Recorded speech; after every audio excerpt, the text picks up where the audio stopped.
بسم اللہ الرحمن الرحیم۔ شروع اللہ کے نام سے جو بڑا مہربان اور نہایت رحم کرنے والا ہے۔ السلام علیکم ورحمۃ اللہ وبرکاتہ۔ ناظرین کرام، تمام مسلمانوں کو عید الفطر کا چاند بہت بہت مبارک ہو۔ آج وہ بابرکت رات آ چکی ہے جسے ہم چاند رات کہتے ہیں، ایک ایسی عظیم رات جس میں اللہ تبارک و تعالی کی رحمتیں نازل ہوتی ہیں، مغفرت کے دروازے کھلتے ہیں اور بندہ اپنے رب کریم کے قریب ہونے کا سنہرا موقع حاصل کرتا ہے۔ ناظرین کرام، یہ رات صرف خریداری، بازاروں اور دنیاوی مصروفیات میں گزارنے کے لیے نہیں، بلکہ اللہ رب العالمین کی یاد، توبہ، استغفار اور دعا میں گزارنے کے لیے ہے۔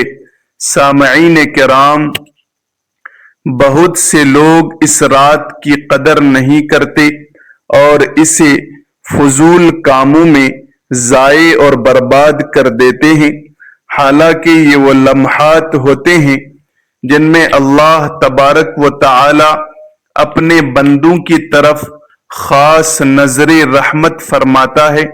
اس لیے جو شخص چاہتا ہے کہ اس کے گھر میں برکت ہو، اس کے رزق میں آسانی ہو، اس کے دل کو سکون ملے اور اللہ تبارک و تعالی اس سے راضی ہو جائے، تو اسے چاہیے کہ اس رات کو غفلت میں نہ گزارے بلکہ اللہ رب العالمین کی طرف رجوع کرے۔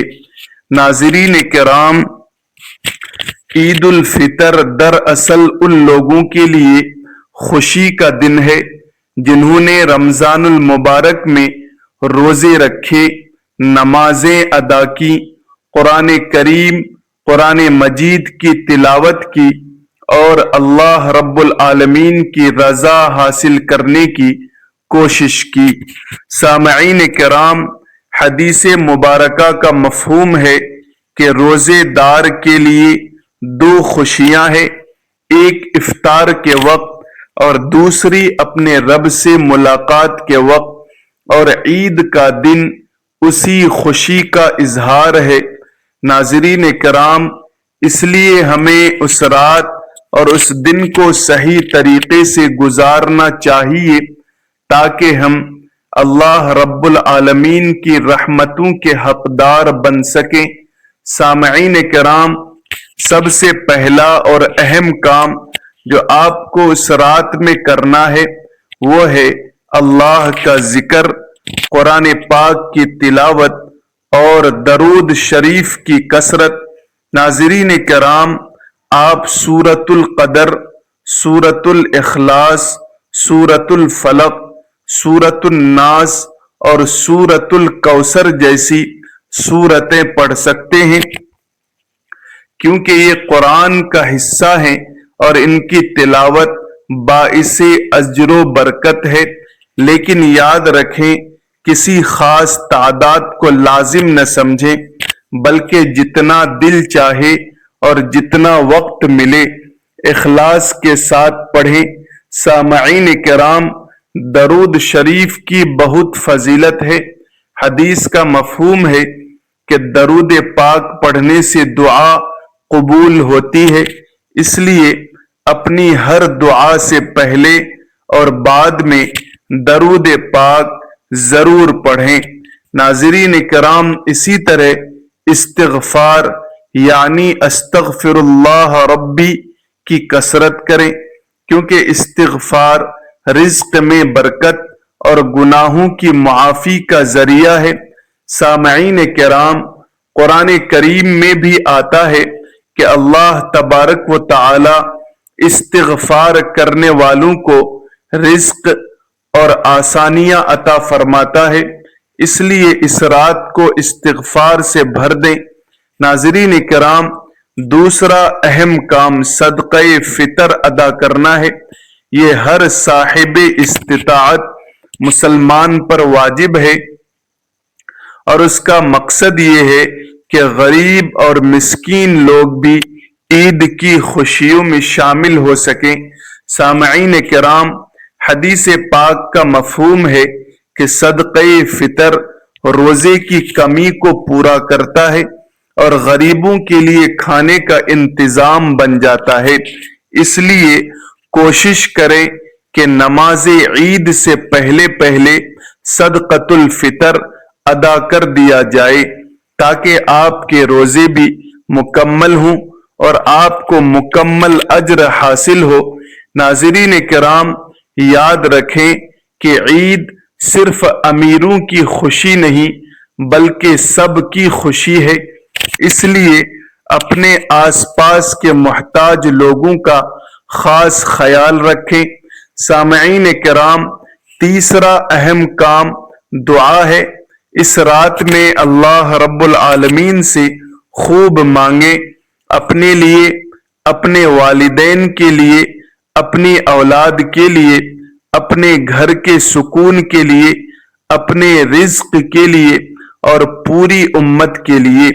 ناظرین کرام، دعا مومن کا ہتھیار ہے اور اللہ تبارک و تعالی اپنے بندوں کی دعا کو سنتا ہے، اس لیے عاجزی کے ساتھ، یقین کے ساتھ اور اخلاص کے ساتھ دعا کریں، یا اللہ ہمارے گناہوں کو معاف فرما، ہمیں ہدایت عطا فرما، ہمیں رزق حلال میں برکت عطا فرما۔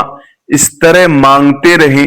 سامعین کرام، یہ نہ سوچیں کہ فوراً سب کچھ مل جائے گا، بلکہ یقین رکھیں کہ اللہ تبارک و تعالی بہترین وقت پر بہترین چیز عطا فرماتا ہے۔ ناظرین کرام، اب عید کے دن کی سنتوں کی طرف آتے ہیں۔ عید کے دن صبح جلدی اٹھیں، غسل کریں، مسواک کریں، اچھے اور صاف کپڑے پہنیں اور خوشبو لگائیں۔ سامعین کرام، عید الفطر کے دن نماز کے لیے جانے سے پہلے کچھ میٹھا کھانا سنت ہے، خاص طور پر کھجور۔ ناظرین کرام، عید کی نماز 2 رکعت ہوتی ہے جو جماعت کے ساتھ ادا کی جاتی ہے۔ اس میں زائد تکبیریں ہوتی ہیں اور نماز کے بعد خطبہ ہوتا ہے جسے سننا واجب اور ضروری ہے۔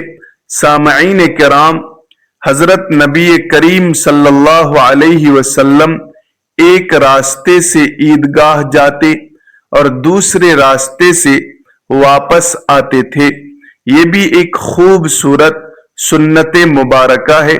ناظرین کرام، عید کے دن تکبیرات کا کہنا نہایت اہم ہے۔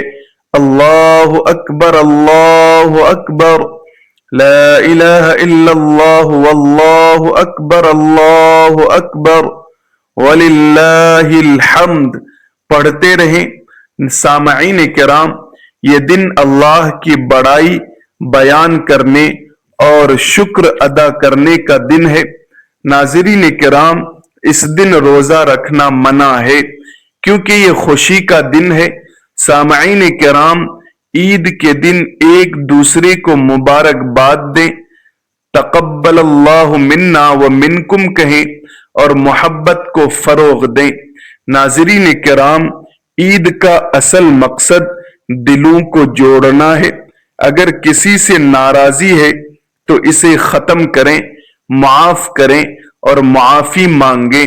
سامعین کرام، رشتہ داروں سے ملیں، والدین کی خدمت کریں، یتیموں اور مسکینوں کا خیال رکھیں کیونکہ یہی اصل عید ہے۔ ناظرین کرام، حضرت نبی کریم صلی اللہ علیہ وسلم بچوں سے محبت کرتے تھے، اس لیے بچوں کو خوش کریں، انہیں عیدی دیں اور ان کے ساتھ وقت گزاریں تاکہ ان کے دل میں دین کی محبت پیدا ہو۔ سامعین کرام، اس بابرکت رات اور دن میں ہمیں گناہوں سے بھی بچنا چاہیے، فضول خرچی، بے حیائی، جھوٹ اور دیگر برے کاموں سے دور رہیں، کیونکہ یہ اللہ تبارک و تعالی کی ناراضگی کا سبب بنتے ہیں۔ ناظرین کرام، ایک مومن وہی ہے جو ہر موقع کو اللہ کی رضا کے مطابق گزارے۔ سامعین کرام، عید ہمیں یہ سبق دیتی ہے کہ ہم رمضان کے بعد بھی نیکیوں کو جاری رکھیں، نماز کی پابندی کریں، قرآن کریم سے تعلق قائم رکھیں اور اپنی زندگی کو اسلامی اصول و ضوابط کے مطابق گزاریں۔ ناظرین کرام، آخر میں ہم اللہ تبارک و تعالی کے حضور دعا کرتے ہیں، یا اللہ اس بابرکت رات کی قدر کرنے کی توفیق عطا فرما، ہماری عبادات کو قبول فرما، ہمارے گناہوں کو معاف فرما، ہمارے دلوں کو پاک فرما، ہمارے گھروں میں سکون اور محبت عطا فرما، ہمارے رزق میں برکت عطا فرما، بیماروں کو شفا عطا فرما، مرحومین کی مغفرت فرما اور ہمیں ہر آنے والی عید ایمان، صحت اور خوشیوں کے ساتھ نصیب فرما، آمین یا رب العالمین۔ ناظرین کرام، ویڈیو کو لائک کریں، احباب تک شیئر کریں، چینل کو سبسکرائب کر کے بیل آئیکن کو دبا دیں اور کمنٹ باکس میں اللہ کے 99 ناموں میں سے، خوبصورت ناموں میں سے کوئی ایک نام ضرور لکھیں۔ جزاکم اللہ خیرا کثیرا۔ السلام علیکم ورحمۃ اللہ وبرکاتہ۔